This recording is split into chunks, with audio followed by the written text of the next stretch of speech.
She stood in the middle of the SEAL training yard, blonde hair, round glasses, hands removing her name tag on command. Laughter echoed, boots grinding dust like grinding dignity, a librarian among wolves. But Master Chief Harris wasn't laughing. He watched how she planted her feet, how she moved. Not like someone humiliated, but like someone trained under fire. Then someone whispered, "She's not who she seems," and everything began to shift. The Coronado Naval Base sprawled along the California coast, its training grounds a crucible where ordinary humans were forged into elite warriors. Salt spray from the Pacific mixed with desert dust, creating an atmosphere thick with testosterone and tradition. This was a world of rigid hierarchies and unspoken codes, where strength was currency and weakness invited destruction.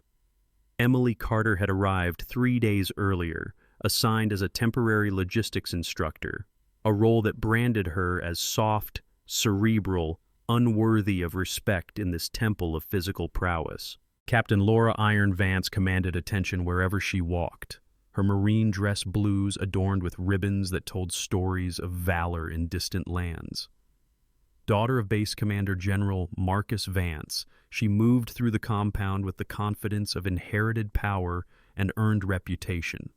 Her steel-gray eyes had witnessed combat in 3 different theaters. Her hands had pulled triggers that changed the course of battles. When she spotted Emily in the administrative building, something dark flickered across her face. Recognition mixed with contempt.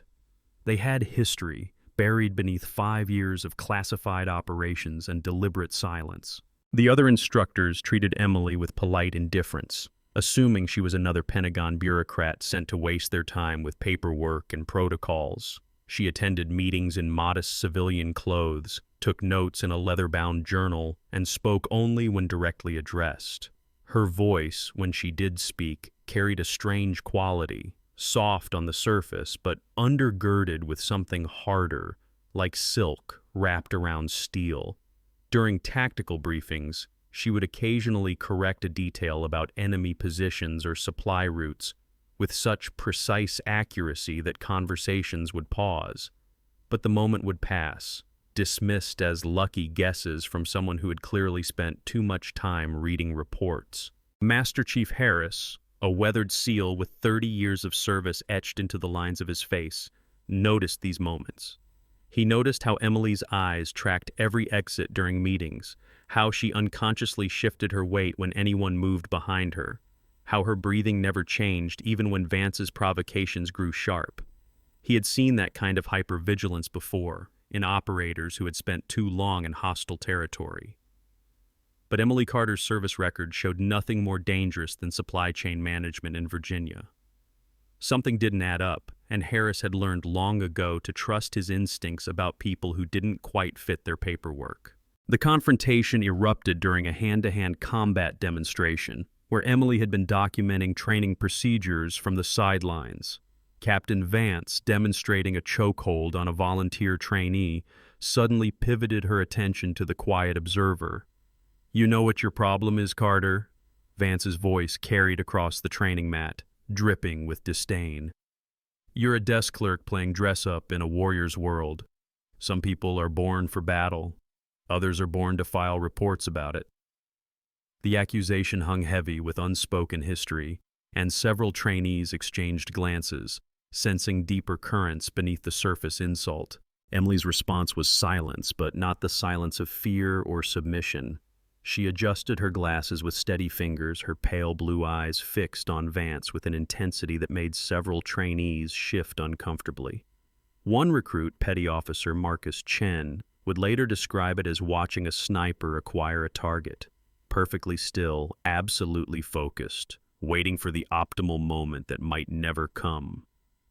Vance pressed forward, her voice rising. "Nothing to say?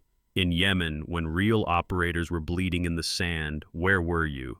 Safe in some air-conditioned office, pushing papers while better people died for your mistakes." The specificity of the accusation, Yemen, mistakes, death, sparked curiosity among the trainees. That night, Chen's roommate, a tech specialist named Rodriguez who had earned his slot through cyber warfare skills rather than physical prowess, decided to dig deeper. Military networks were supposedly secure, but Rodriguez had learned that security was often just a puzzle waiting to be solved.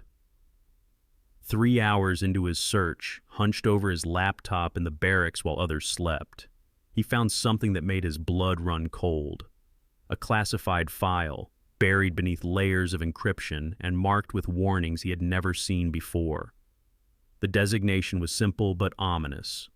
Ghost 23, operational history, eyes only.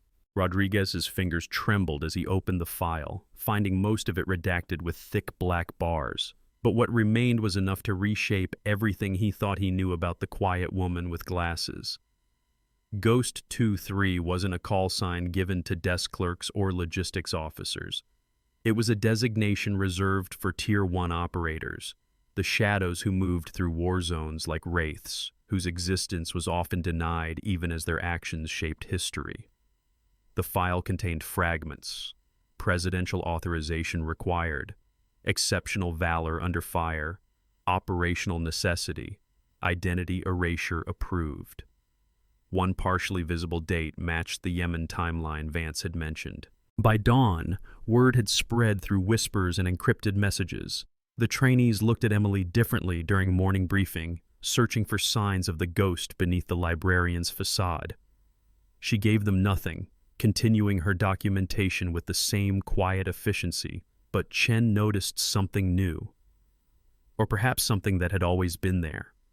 The way she moved through crowds without disturbing anyone's personal space, how she positioned herself with clear sight lines to every entrance, the subtle scars on her hands that spoke of violence survived rather than training endured. The question rippled through the ranks. Who was Emily Carter?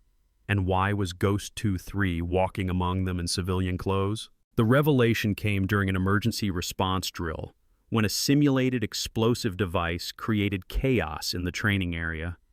As trainees scrambled to follow protocol, Emily moved. It wasn't dramatic or showy.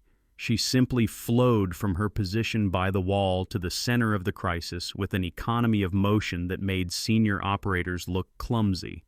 Her hands found the device, fingers dancing across its surface with practiced ease. Master Chief Harris stepped forward, his voice cutting through the confusion. "Stand down, everyone. Let Ghost 23 work." The title dropped into the silence like a depth charge, and even Vance froze mid-command. Harris continued, his gravelly voice carrying the weight of certainty. 5 years ago, Ghost 23 ran operations so classified that most people with top-secret clearance couldn't even know they existed. The President's personal shadow unit. When diplomacy failed and military action was too visible, they sent her. Emily's hands never paused in their work, but something shifted in her posture, a slight straightening of the spine, as if a heavy mask was finally being lifted. Harris walked closer, his words painting a picture none of them had imagined. Yemen, 2019. 13 operators went in to extract a compromised asset. Ambush hit them in a valley with no cover. Ghost 23 held a position alone for 6 hours, picked off 37 hostiles, and guided her team out. Lost one man, her spotter, Tommy Chen. The name hit Petty Officer Chen like a physical blow. Tommy had been his older brother, killed in action in Yemen, the details classified beyond his family's reach. Emily's fingers stilled for just a moment on the device, and when she looked up, her eyes found Chen's across the crowd. The pain there was bottomless, carefully controlled, but undeniable. She had been there when his brother died, had probably held him as life fled, had carried the weight of that loss in silence while his family wondered at empty coffins and redacted reports. The device clicked open, neutralized, but nobody moved to celebrate the successful drill. Harris wasn't finished. After Yemen, certain parties needed someone to blame. Political pressure, international incident, careers on the line. Ghost 23 volunteered to take the fall, knowing it meant erasure, no medals, no recognition, no existence in official records. She protected her team's honor and disappeared into bureaucratic nowhere. His eyes found Vance. Some people benefited from that sacrifice. Promotions came easy when the real operator vanished and left their achievements behind for others to claim. The accusation was clear, and Vance's face had gone pale beneath her tan. Emily rose from her crouch, the disabled device in her hands, and performed something that made even hardened seals stop breathing. The Phantom Cut, a disarmament technique so complex it was taught only to Delta and DevGru operators, flowed from Emily's hands like water.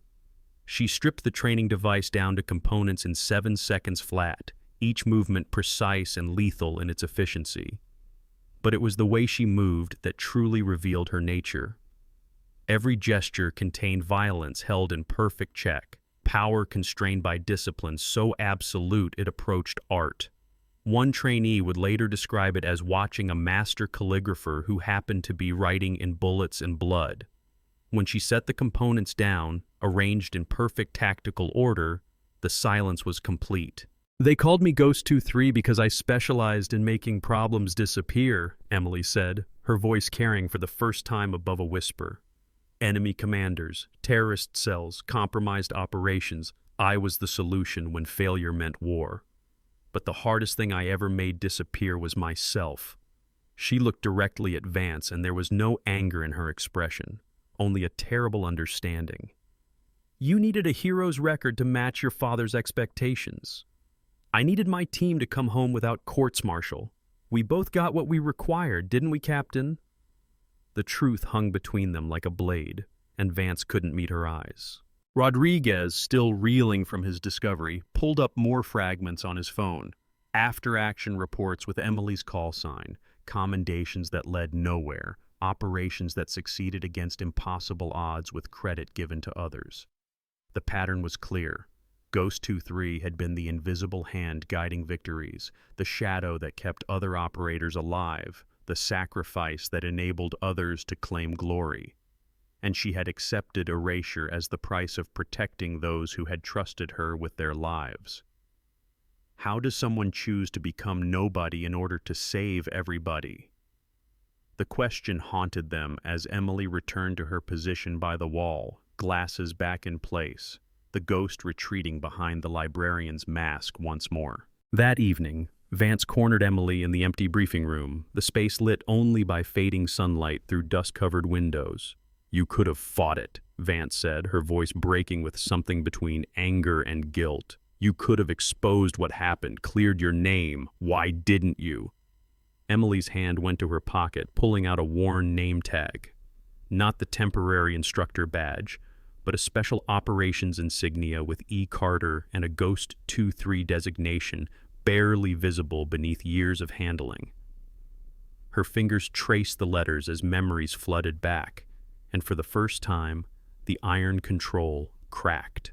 "Tommy Chen was 23 years old," Emily whispered, her voice catching on the name. "He had a fiancée in San Diego, a brother who idolized him, parents who sent care packages filled with homemade cookies that he shared with everyone. Tears gathered but didn't fall, held back by will alone. I was supposed to keep him safe. I was senior operator. It was my responsibility. When the ambush hit, I had 7 seconds to make a choice, hold position, and call for support or break cover to reach him." Her grip on the name tag tightened until her knuckles went white. "I held position, saved 12 lives by maintaining overwatch, lost 1 by following protocol. Command called it the right decision. Tommy's parents got a folded flag and a story about heroic sacrifice that left out how he bled out calling for his mother while I listened through comms. The confession hung between them like a physical presence." Vance stepped back, her own command decisions suddenly weighing heavier. How many times had she made the same calculated choices, trading lives like chess pieces for strategic advantage? But Emily wasn't finished. "You wanted someone to blame for the intelligence failure that led to the ambush. Your father needed his daughter's record clean for her promotion board. I couldn't bring Tommy back, but I could protect the living. So I volunteered to disappear, took the blame, let you claim the successful extraction as your operation." Emily's voice steadied, pain transforming into resolve. "But don't mistake my sacrifice for weakness. I chose to become nothing so that others could become something. That's what real operators do. We win the wars nobody knows about. The next morning's drill transformed into something unprecedented. As Emily took her customary position to observe, Trainee Chen stepped forward. Without a word, he executed a perfect salute. Not the casual greeting between ranks, but the formal honor given to fallen heroes and living legends. One by one, other trainees followed, until the entire formation stood at attention. Emily stood frozen, overwhelmed by recognition she had never sought. Master Chief Harris barked orders to continue the exercise, but something fundamental had shifted.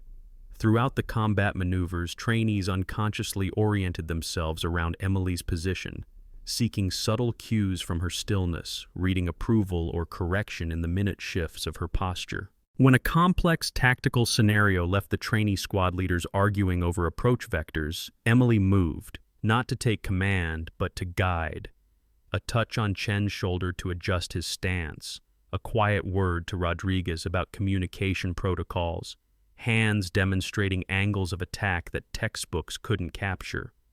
She taught through presence rather than words, each gesture carrying the weight of experience earned in places whose names were classified. Vance watched from the command tower, seeing her own limitations reflected in Emily's effortless competence. The ghost was teaching them to be better than heroes. She was showing them how to be survivors who brought their teammates home. The afternoon's capstone exercise pushed beyond normal parameters. A captured operator scenario designed to test psychological resilience under extreme pressure. The trainee selected to play hostage was Davis, a former football star who had never faced failure he couldn't muscle through. As interrogation specialists moved in, Emily stepped onto the training floor. The lead instructor started to object, but Harris waved him silent. What followed was a masterclass in resistance that left everyone shaken. Emily allowed herself to be captured, then proceeded to demonstrate how a trained mind could endure what would break the body. She gave them nothing while seeming to cooperate, turned questions into weapons, made silence itself a form of attack. When Davis tried to replicate her techniques, Emily corrected him with infinite patience, her hands steady even as phantom memories flickered behind her eyes. The climax came when Vance, driven by something between jealousy and desperate need for redemption, initiated the phantom cut during a demonstration. The move, performed incorrectly, left her vulnerable. Emily moved faster than thought, intercepting the mistake before it could injure Vance or her training partner. For a moment, they stood frozen in contact. Emily's hand on Vance's wrist, correcting the angle with gentle precision. "The cut isn't about speed," Emily said quietly, loud enough for everyone to hear. "It's about understanding that violence is a tool, not an identity. You've been trying to prove you're a warrior, Laura. But warriors don't need to prove anything. They just protect what matters." The lesson landed harder than any physical blow, and Vance's eyes filled with understanding that came too late. The impossible happened during the final training evolution, a combined arms exercise that had broken experienced SEAL teams. Emily moved through the course like smoke, every obstacle dissolving before skills honed in darker places. But it was her leadership that truly stunned observers. Without speaking above a whisper, she orchestrated trainee movements with perfect precision, turning individuals into a unit that flowed like water through the killing house. Records fell, time, accuracy, tactical efficiency, all shattered by a ghost leading from the shadows. As she crossed the finish line, not even breathing hard, Rodriguez's laptop chimed with an encrypted message that changed everything. The leaked file had been updated with new intelligence. Ghost 2-3 had been reactivated for one final mission. Buried in the code was a priority tasking from the highest levels: identify and neutralize a traitor within naval special warfare, someone who had been selling operational intelligence that led to ambushes like Yemen.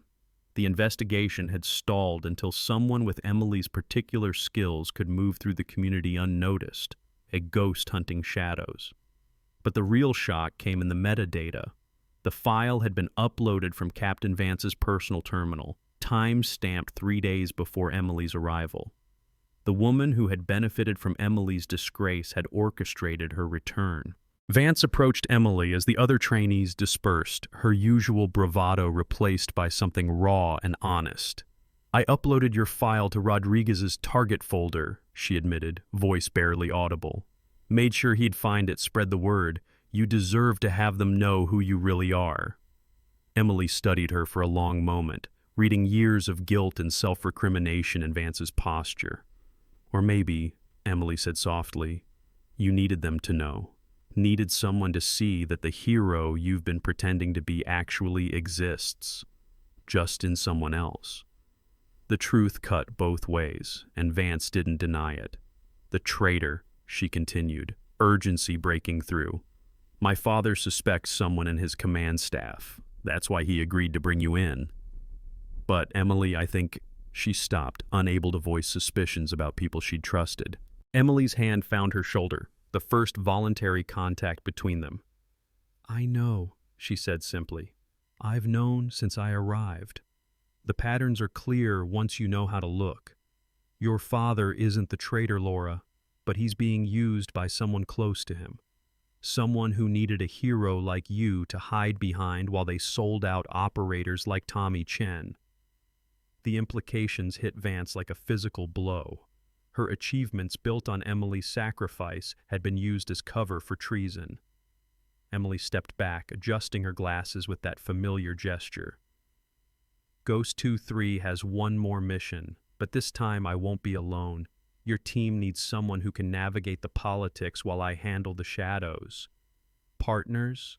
The sun set over Coronado as Emily walked toward the administration building, her silhouette stretched long across the parade ground. Trainees watched from barracks windows, some saluting despite the distance, others simply bearing witness to a legend revealed. On her tactical vest, barely visible unless you knew where to look, Ghost 2-3 had been etched with careful precision, not officially sanctioned, but honored by those who understood its weight. Chen had done it during the night, his own tribute to the woman who had been there when his brother fell, who carried that loss with more honor than any medal could represent. Harris found a new file on his desk an hour later, unmarked but carrying Emily's digital signature. Inside were patterns, connections, a web of intelligence that pointed towards someone they all knew, but nobody suspected. The traitor hunt had already begun. Emily moving through their world like the ghost she'd always been, but now with allies who understood her worth. The helicopter arrived at midnight, black against black sky, its purpose known only to a few. Emily boarded without ceremony, but as the rotors spun up, she looked back once at the base that had been her purgatory and redemption. Rodriguez would later swear he saw her smile, not the bitter expression of someone wronged, but the quiet satisfaction of a professional returning to work that mattered. The questions multiplied in her absence. Would Vance prove worthy of the partnership offered? Was her father's command compromised beyond saving? How many other ghosts moved through their world carrying impossible burdens in silence? But one truth emerged from the chaos of revelation. Real strength doesn't announce itself with fanfare. It stands quiet in the shadows, endures betrayal without bitterness, and sacrifices glory for the chance to keep others alive.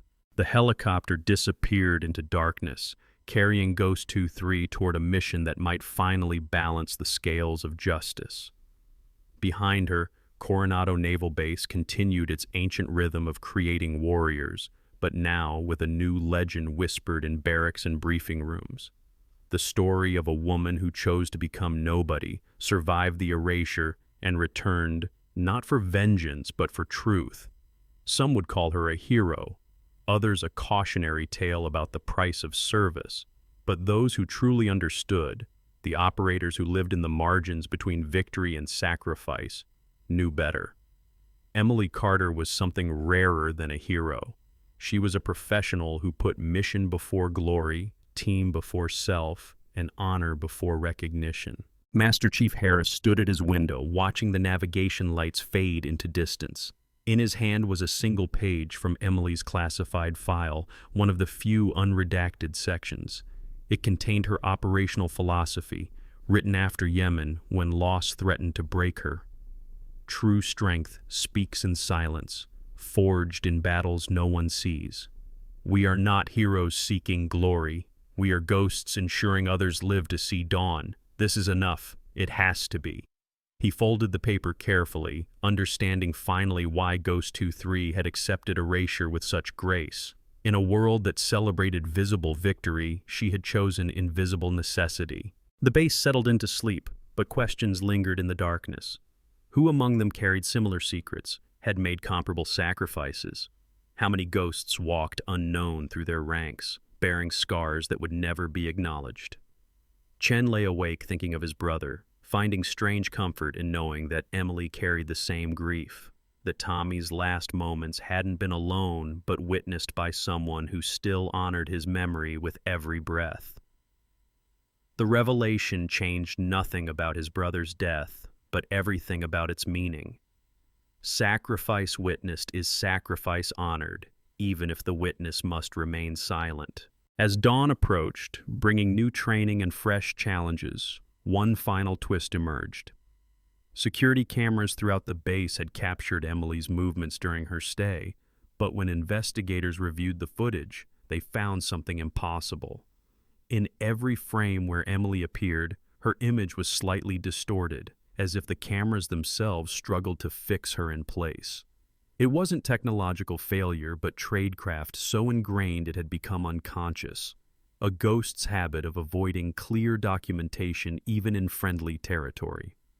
She had been teaching them one final lesson. True operators leave no trace except in the lives they save and the standards they set. The question echoed through Coronado and beyond, rippling out to other bases where similar ghosts might walk unrecognized. Who are the quiet professionals in our midst, whose strength deserves recognition, but whose nature demands shadow? Emily Carter had given them an answer written in action rather than words. They exist, they endure, they sacrifice, and they return when needed most, not for glory or redemption, but because someone has to stand watch in the darkness. Someone has to be the ghost that keeps the living safe. Someone has to choose silence so others can speak of victory. This is the way of shadows, the path of professionals, the honor of ghosts. And somewhere in the vast network of American special operations, Ghost 2-3 continued her work, invisible but essential, forgotten but unforgettable, a legend written in the space between what is known and what must remain secret.